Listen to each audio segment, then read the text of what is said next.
한국경제TV 생생한 실전 투자 정보 와우퀴. 월 5,000원 커피값으로 투자 정보가 내 손 안에 배달됩니다. 와우킥 N에서 만나요.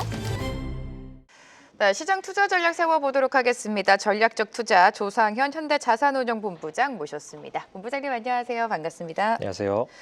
네, 이번 주 여러 가지 이슈가 있습니다. 가장 중요한 건 12월 FOMC가 열리는데 시장은 금리 인하를 기정사실화하고 있고요. 사실상 더 중요한 건 FOMC 이후에 나올 점도표 그리고 파월 의장의 발언이 되겠죠, 본부장님. 네. 네. 시장이 예상하는 대로 12월 금리 인하는 무난하게 이루어질 가능성이 높아 보이고요. 왜냐하면 최근까지 나오고 있는 고용 지표라든지 이런 경제 관련 지표들이 사실상 시장이 예상하는 것처럼 살짝 좀 안 좋게 나오고 있는 상황이기 때문에 금리 인하의 명분은 사실상 확보가 됐다라고 생각을 하고 있습니다. 게다가 이제 11월 달 주식시장이 좀 조정을 받았는데 금융시장에서는 12월 금리 인하를 강력하게 요구하는 하나의 어떤 좀 액션으로 보고 있기 때문에 금융시장이 좀 금리를 내려달라는 어떤 요구를 많이 한 것으로 좀 보여지고요. 어쨌든 중요한 것은 파월 의장 입장에서는 본인의 기준치에서는 인플레나 경기 지표의 하강 속도가 생각보다 아직 그렇게 빠르게 눈에 띄게 하락하는 것은 아니기 때문에 일단 12월 FOMC에서 금리를 인하하긴 하지만 이 매파적 인하가 좀 될 가능성이 높아 보이고요. 향후 점도표나 이런 가이던스 관련해서는 내년도 상반기에 연준 의장의 교체를 앞두고 있기 때문에 사실상 이번에 액션하는 것이 거의 마지막 실효를 갖는 그런 FOMC로 볼 수 있을 것 같습니다. 시장에 미치는 영향이 그렇게 생각보다 크지 않을 수 있겠다라는 생각입니다. 매파적인 인하가 예상이 된다. 많은 분들이 이렇게 전망하고 계십니다. 자, 시장이 금리 인하를 기다리고 있고 사실상 이미 좀 주가에 선 반영이 된 것 같습니다. 오히려 금리 인하가 나오지 않으면 시장에 충격이 될 것 같은데 금리 인하 시나리오가 예상대로 나온다면 이제는 시장은 어디서 상승 동력을 찾아야 될지 궁금합니다. 결국에 빅테크로 시선을 돌리게 될 텐데 브로드컴 실적도 이번 주에 발표가 되잖아요. 네. 12월 12월 금리 인하 여부는 일단락 된 것 같고요. 프라이싱 상당히 된 부분이고 반면에 이제 시장을 흔들었던 또 하나의 요인 중에 하나가 AI 버블 논쟁이었습니다. 근데 이런 부분은 앞으로도 계속 간헐적으로 나오게 될 이슈인 것 같아요. 버블이 진짜 버블이냐 아니냐는 사실상 버블이 터지느냐 마느냐 결국에 결과값을 보고 결정해야 되는 부분이기 때문에 따라서 AI 버블 논쟁의 핵심 지표 중에 하나였던 GPU 그리고 거기에 대항마로 등장한 TPU 논쟁이 있었는데 이 TPU 논쟁의 주역인 브로드컴 실적이 사실상 단기적인 AI 버블 논쟁을 잠재울 수 있는 하나의 변곡점으로 좀 생각이 됩니다. 네, 브로드컴을 봐야 될 것 같은데 일단 브로드컴이 호실적을 발표하면 그래도 한 번쯤은 반도체 업계, 우리 시장 반도체 투톱과 소부장이 살짝 쉬어가고 있는데 호재로 작용하지 않을까 생각이 듭니다. 앞으로의 주가 향방은 어떻게 예상하세요? 이게 사실상 시장의 오해가 처음에 있었던 게 그동안 GPU만 가지고 국내 반도체 기업들이 굉장히 많은 매출을 올리고 이익을 내고 있다라고 생각을 했는데 사실상 TPU에 공급하고 있는 국내 반도체 기업들이 과점적 지위를 보유하고 있는 것 또한 사실이거든요. 따라서 한국 반도체 기업 입장에서는 GPU 단독적인 어떤 시장의 규모의 확대보다는 GPU와 TPU가 밸런스를 맞추면서 좀 싸워가는 과정이 한국 반도체 기업들한테는 결과적으로 가격 협상력을 좀 높여줄 수 있는 좋은 호재가 되지 않을까라고 생각하고 있습니다. 네, GPU와 TPU가 동반해서 상승을 하게 된다면 국내 기업에게는 호재로 작용할 수 있다라고 언급을 해주셨고 반도체 투톱 좀 살펴보도록 하겠습니다. 일단은 지난주를 복귀해 보면 삼성전자가 하이닉스보다는 아웃퍼폼해줬고요. 적극적인 기관과 외국인의 매수세가 좀 집중이 됐었습니다. 삼성전자의 주가 흐름 또 하이닉스까지 좀 짚어주실까요? 최근에 삼성전자 아웃퍼폼의 주된 원인은 범용 메모리 부문의 회복이라고 네. 볼 수 있겠고요. 그동안 HBM 고사양 쪽에서는 삼성전자가 하이닉스 대비해서 좀 열이었지만 사실상 레거시 반도체라고 하는 범용 반도체 업황이 지금 강하게 턴어라운드를 하고 있기 때문에 관련한 부분에서 삼성전자의 향후 영업이익 전망치가 급격하게 좀 올라온 부분이 주가 상승으로 좀 귀결된 게 아닌가 생각합니다. 그럼에도 불구하고 2026년도를 기준으로 봤을 때 하이닉스 역시도 빠르게 이익 상향이 지금 지속되고 있는 상황이기 때문에 결국에 삼성전자, 하이닉스 동반해서 상승할 가능성이 높고요. 단기적인 하이닉스의 주가 열이 이런 부분은 금방 해소될 거라고 좀 보여집니다. 네, 결국에 삼성전자랑 하이닉스는 동반해서 상승 추세를 줄곧 이어나갈 것이다라고 언급을 해주셨고요. 전력기기 관련주도 보도록 하겠습니다. 모건 스탠리가 미국 그러니까 데이터 센터가 심각한 전력 부족 리스크에 직면하고 있다. 결국에 다른 말로 해석을 한다면 그만큼 전력기기 수요가 필요하다라는 걸 텐데 전력기기와 관련해서는 지금 매수해도 된다고 보십니까? 사실상 이익의 흐름을 보면요. 아직까지 꺾이고 있는 추세는 아닙니다. 게다가 전방 산업인 전력 인프라, AI 데이터 센터 이런 부분에서 보면 전력의 중장기 수요 확대는 지속해서 일어날 것이기 때문에 우리나라 전력기기 업체들 상당히 잘하고 있는 상황이고요.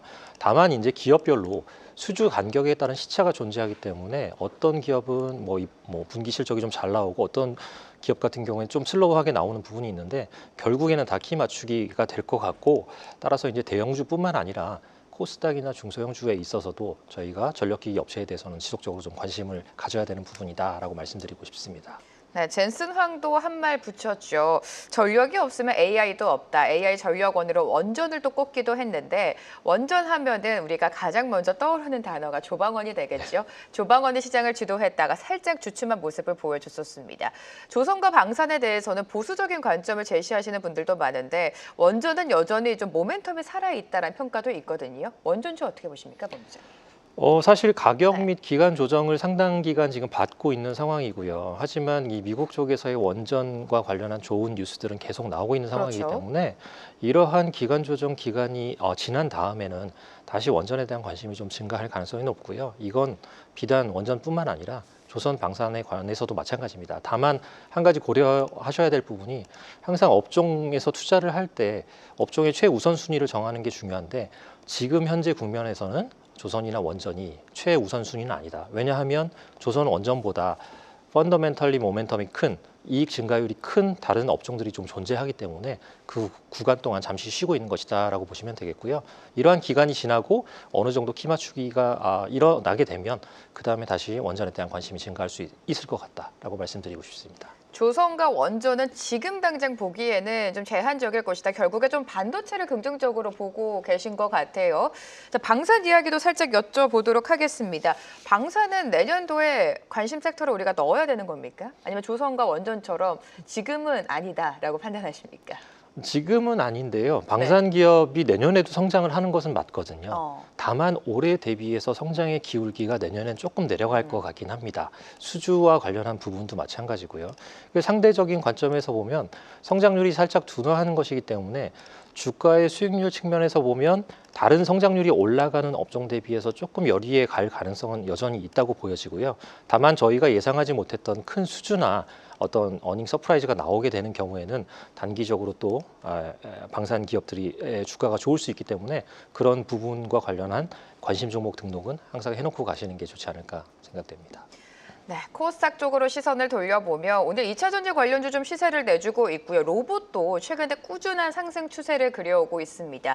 트럼프의 발언이 또 로봇주의 상승을 또 이끌었던 것 같은데 로봇 산업을 전폭적으로 지원하겠다라고 밝혔습니다. 미국 시장 안에서도 로봇주가 좀 부각을 나타내고 있어요. 로봇 산업 어떻게 평가하세요?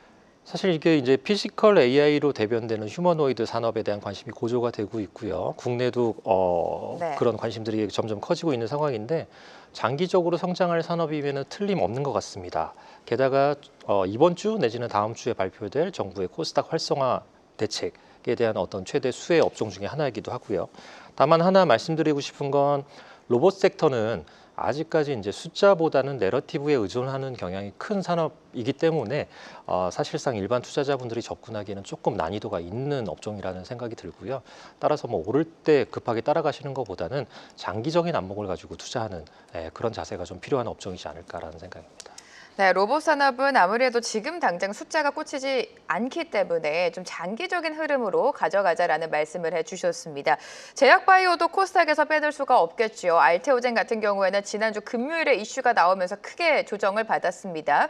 알테오젠 코스피 시장으로 이전 상장이 통과가 됐다는 소식과 함께 오늘 지난주 금요일에 낙폭을 다 만회해주지는 못하고 있습니다. 그래도 1%대 강세를 이어가고 있는데 기술 이전도 그렇고요. 신약 개발에 대한 기대감 속에 제약바이오주에 대한 투자 전략 어떻게 끌고 갈까요? 바이오 섹터에 대한 관심은 지속적으로 가져야 할 것 같고요. 앞서 로봇 산업과 마찬가지로 장기적으로 성장할 산업이기 때문에 그렇습니다. 게다가 이제 코스닥 활성화 대책, 코스닥 붐업이 됐을 때 반드시 함께 상승할 강력한 업종 중에 하나가 또 바이오 산업이기도 하고요.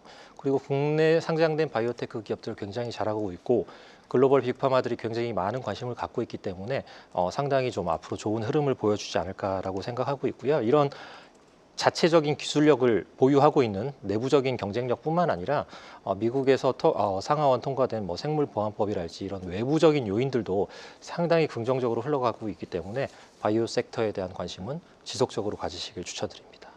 네, 지금 코스닥에 대한 관심이 조금 더 커지고 있습니다. 하지만 여전히 대형주 중심의 흐름을 보자라는 말씀도 많이 나오고 있는데 코스피 안에서는 어떤 섹터 지금 유망하게 보고 계십니까? 반도체를 계속 강조해 주셨죠. 네, 일단 네. 이익 증가율이 가장 큰 산업이 반도체이고요. 반도체와 관련한 소부장도 마찬가지고 그다음에 이제 PCB 기판이랄지 이런 것들이 포함된 IT 하드웨어도 역시 내년도에 상당히 좋아 보이는 산업입니다. 거기다 이제 바벨로 좀 고려를 했을 때 올해 워낙 안 좋아서 기저 효과로 좀 내년에 좀 좋아질 수 있는 부분이 있는 산업들이 몇 개 있는데 예를 들면 에너지랄지 자동차랄지 미디어 이런 업종들이 좀 될 것 같고요. 3차 상법 개정과 관련해서 금융, 지주 그다음에 고배당 관련주 이런 주식들도 좀 관심을 가지고 좀 보시기를 추천을 드리겠습니다. 네, 수급 변화도 좀 체크를 해봐야 될 것 같습니다. 12월장 들어서 외국인의 수급이 들어온다라고 표현을 하기에는 추세가 지금 좀 아쉬운 상황인데 12월장 외국인 어떤 움직임 보여줄까요? 여전히 원달러 환율에 대한 부담은 있습니다. 네, 사실 12월은 외국인들이 적극적으로 액션하지 않는 달입니다. 외국인들 휴가도 많이 갈 것이고 해서 연말 마감, 북클로징 이런 것들이 이슈가 있기 때문에 적극적인 액션을 기대하기는 어렵습니다만 다만 하나 최근에 이제 조금 변화된 부분이라고 좀 말씀드리면 한국은행에서의 어떤 금리 동결이 이루어졌고 이창용 총재의 코멘트도 당분간은 금리 인하가 어렵지 않을까라는 코멘트를 좀 했습니다. 한국의 기준금리 입장 상당 부분 이제 당분간 금리 동결 기조로 갈 수 있다라는 어떤 뉘앙스였고요. 반면에 미국 같은 경우에는 12월 금리 인하를 포함해서 여전히 금리 인하 가능성이 좀 높아져 있는 상황이기 때문에 한미 기준금리 스프레드의 축소라는 관점에서 보면 너무 저희가 원달러 환율 원화 약세에 대한 우려를 과하게 하지 않아도 어느 정도는 좀 변곡점을 기대해 볼 수 있는 상황이 된 게 아닌가라는 생각이 들고요. 이런 것들이 강하게 나타났을 때는 외국인 매수가 상당히 크게 다가올 수도 있겠다라는 생각을 갖고 있습니다. 네, 외국인의 매수 확대는 가능하다라고 언급을 해주셨습니다. 이번 주 FOMC를 비롯해서 굵직한 이벤트가 있습니다. FOMC 이후에 유동성이 다시금 시장에 들어올 수 있을지가 변수가 될 것 같은데 전반적인 시장 분석과 함께 투자 전략을 마지막으로 세워주실까요? 네, 10월 달에 코스피가 급등을 했고요. 네. 19% 넘게 올랐습니다. 월간으로. 반면에 11월 달은 좀 많이 하락을 했죠. 그러다 보니까 시장의 심리는 급등 후의 하락으로 인한 경계 심리가 상당 부분 발동이 돼 있는 것 같고요. 하지만 결론적으로 드리고 싶은 말씀은 지금은 공포심보다는 기대감을 좀 가지시는 국면이 맞지 않을까라는 생각을 갖고 있고 왜냐하면 올해보다 내년 코스피 기업이익 증가율이 더욱더 높아지는 상황이기 때문입니다. 그리고 제가 계속 반도체를 말씀드렸던 이유가 내년도에 반도체 기업 이익률 증가율이 가장 높은 상승률을 나타내고 있기 때문에 우리나라 코스피 시가총액의 원투라고 할 수 있는 삼성전자 하이닉스의 주가 상승이 상당 부분 많이 이루어지게 되면 저희가 기대하고 있는 코스피 5천 이런 부분까지도 충분히 도달 가능한 그런 펀더멘탈적인 설명이 가능한 레벨이기 때문에 계속해서 말씀을 드렸던 부분이고요. 네. 그리고 아울러서 이제 12월 달에 종목별 업종별 순환매가 굉장히 빠르게 이루어지고 있는 상황이라 약간 헷갈리실 수 있을 텐데 이럴 때일수록 좀 신중하게 매매를 차분하게 하시길 추천드리고 마지막으로 드리고 싶은 말씀은 그러면 이렇게 좋은 반도체 기업 언제 오를 거냐라는 부분인데 사실상 이번 달에 만약에 반도체 기업의 주가가 의미 있게 반등을 못하면 1월 달에 굉장히 강하게 반등할 가능성이 높다고 저는 생각하고 있고요. 네, 결국에 드리고 싶은 말씀은 빠질 때마다 차곡차곡 잘 모아가시길 추천드린다라는 게 결론입니다. 네, 조정 시 매수 관점은 여전히 유효하다라는 전략 말씀까지 세워주셨습니다. 조상현 현대자산운용 본부장과 함께 오늘 이 시간 함께했습니다. 도움 말씀 감사합니다. 고맙습니다. 계속해서 다양한 경제 이슈를 알고 싶다면 구독과 좋아요, 알림 설정 부탁드립니다. AI 캐스터 권미정이었습니다.